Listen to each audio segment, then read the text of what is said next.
The Knicks just finished beating the Miami Heat by the score of 125 to 109, and there is a potential serious injury that might derail the rest of the season for the New York Knicks. All that and much more on the Knicks Digest. What's up, guys? It's your boy Dariel and Chris.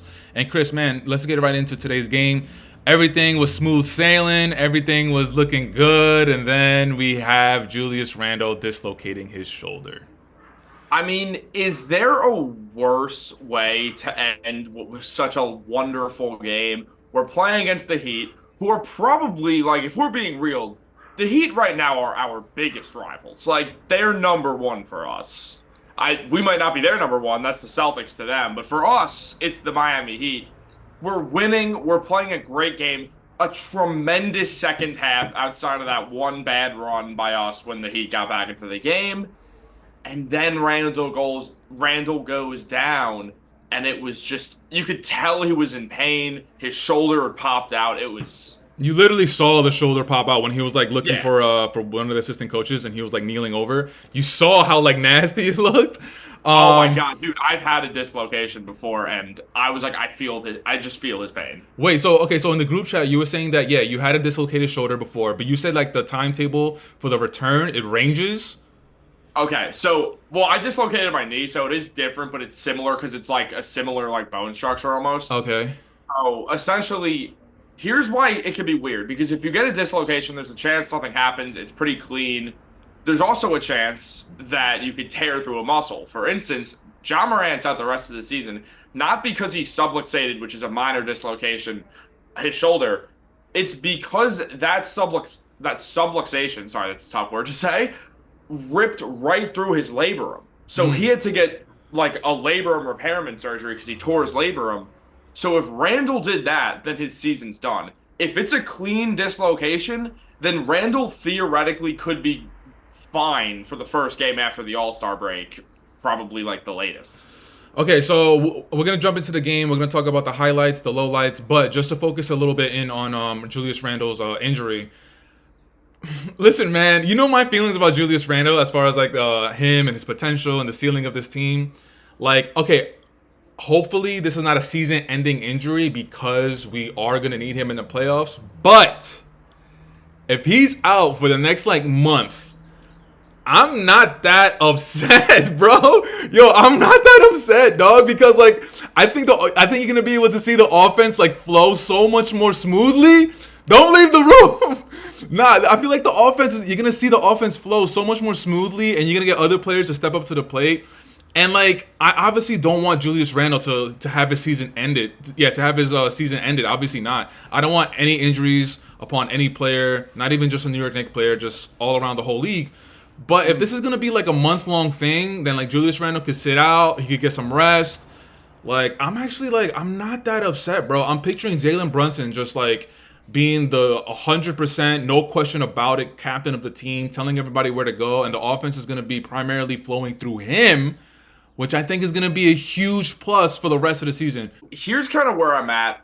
Obviously, like, I know that you mean, it's like you're not happy Julius Randle dislocated his shoulder, but like, it's also, if it's not a serious injury, it might not be the worst thing in the world because of the heavy minutes he plays. I understand like where you're going with that.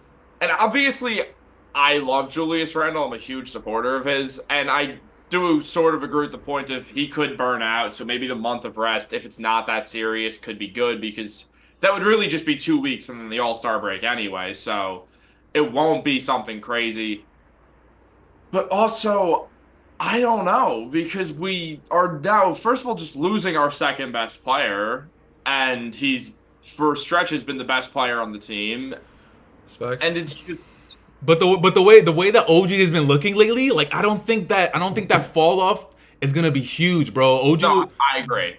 you know, OG's been looking filthy lately, bro. OG looks great. I mean, he fits perfectly on this team, and it does sort of gave the Knicks Randle insurance in case of this exact scenario. Because before this, we were about to be starting Josh Hart at power forward if Randle didn't play. If we still had RJ and IQ, that's where we would be at. Like, Yeah, I don't want any of the YouTube commenters to misconstrue what I'm saying. Like, I 100% don't want to see Julius Randle out for the rest of the season. But if he's gonna be out for at least a month, I'm highly confident in the OG Ananobis, the Dante DiVincenzo's, the Josh Harts. I am very confident in them stepping up to the plate and being able to weather this storm while Julius Randle is out. I'm not going to sit around and act like I haven't wondered what this team would look like with Brunson as the guy with the ball the entire time, like, and not having him and Randall sort of not exactly take turns because so often they play well together. I mean, including tonight, Randall had a great game. Brunson had a great game, 30 points again, because it's just what he does now. I'm curious to see what's going to happen with Brunson's numbers, probably more than anyone else, though, just because I feel like they're going to have to balloon up a little bit. Yeah. And outside of him, DiVincenzo will be interesting. And really, I'm obviously the big one is OG. Like, now OG's gonna get to be the second option, which is one of the reasons why he wanted to leave Toronto, is because he wasn't getting his touches. He's about to get his touches, and this is gonna be interesting just to see what OG's doing. That being said, I wish Randall was here anyway. So speaking of OG, tonight's game he ended with 19 points, shooting 8 of 14 from the field, 2 of 5 from 3-point. Listen, man, every game that goes by, OG Anunoby, it seems like it's just more of a perfect fit. Every game that goes by, I'm like, oh, I didn't know he had this in his game. You know what? That fits with the team. And just his overall demeanor, his overall defensive presence, I'm like, yo, this clicks in so beautifully. And yeah, like, one of the things about today's game is just that, like, OG Anunoby with his mid-range game, we knew a little bit about the threes, specifically the corner threes. We knew about his defensive prowess, but like it seemed like his mid-range game is a little bit like something that a lot of fans weren't really used to. And I'm just seeing his overall game, and I'm like, man, like this is just like picturing the rest of the season and going into the playoffs, depending on matchup. Like I am super, super confident in just like how the players are gonna be able to just like go up against the other team and just like hold their own, basically. And it's also just speaking on OG, and this is, again, there's no possible way I could even try to emphasize more that this is not trashing RJ and IQ, because I love both of them. It just shows, like, once again, why the Knicks made the right move here. Like, why this was a smart trade, why this was a win-win. The Raptors are doing their thing. RJ's really doing his thing, which is awesome. But it shows, look, no one knew, even like, maybe not even Raptors fans to this degree, no one knew OG Anunoby was this good. He's not scoring 25 points a game, but he's just good at basketball, and he's a winner. Like, he's just an absolute winner. The Knicks team is really full of winners, with Brunson, with Anunoby. This is a team of guys who have won at high levels. Brunson won twice in college. OG Anunoby has a ring, and he was an integral part to that team. So I do also want to talk about, in my opinion, the best player on the team, Jalen Brunson, ending with 32 points, shooting 12 of 22 from the field and 4 of 8 from 3-point. Tonight, just another prime example of Jalen Brunson being the most disrespected player in the NBA, which is weird because he's in New York, one of the biggest markets in NBA. I still don't necessarily, I don't get it. Like, I don't get it. I don't understand why ESPN is not like, I'm not saying they should open up a show about talking about the New York Knicks, but I don't know why he's not like one of the most consistent topics that they bring up. But this leads me to my next topic. I want to ask you, because I did not get your reaction into hearing Damian Lillard getting the starting All-Star guard nod over Jalen Brunson. So I want to see and I want to hear what were your reactions when you saw that happen. Well, first things first, the reason that ESPN doesn't do something about Jalen Brunson or a show on the New York Knicks is because they know they can't outdo Knicks Digest. But also, facts, baby. My instant thought is that the Eastern Conference guard starters on the day of it happening were going to be Tyrese Halliburton, obviously. I mean, he was so far ahead in fan voting, he was locked in. And also just if you look at the numbers, you're just going to put him there. And Donovan Mitchell. I thought it was going to be those two, and I thought Halliburton and Brunson deserved it. Stephen A. Smith's reasoning for not putting Jalen Brunson was awful by saying, like, oh, yeah, well, him and Halliburton are both point guards. Mitchell's a shooting guard. I wanted to give, like, the correct positions. No, we're past that. It's the positionless era. Let's not do that. Let's not vote against the team that you constantly complain about, please. And I do like Stephen A. Smith. I'm a fan of him, but outside of that, I just think it's clear popularity contest based. It's always going to be if the fans have the most say.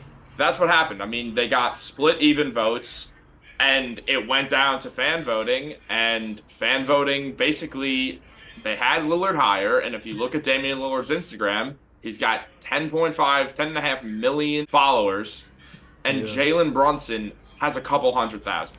Like, it's a popularity contest. That's what happened. I hate to put it in layman's terms, but I'm gonna have to do it because I always call myself a realist. Yo, I think it's safe to say that the New York fan base, we did not show out for Jalen Brunson. Yeah, we didn't. I mean, we are the biggest city on the planet. We have one basketball team because the Nets are all intents and purposes still the New Jersey Nets or like the New York Nets and the ABA for that matter. We're a huge city that has one real NBA fan base here. We should have been able to get Brunson in the All-Star game. I didn't vote a whole lot because I just thought, oh, he'll make it. I mean, it's Brunson. We have enough fans. I think we all collectively did that and said he'll make it because there's enough Knicks fans. We have to support our guys more because if you look at the stats without a name next to it, you would probably put Jalen Brunson as a top 8 to 12 player in the NBA right now. And popularity is always going to be a factor, especially with fans. And that's fine. But Brunson, really, it's an argument because Brunson should be more popular than he is. Why is he not more famous? He's Jalen Brunson. He's the best player in the New York Knicks who are good.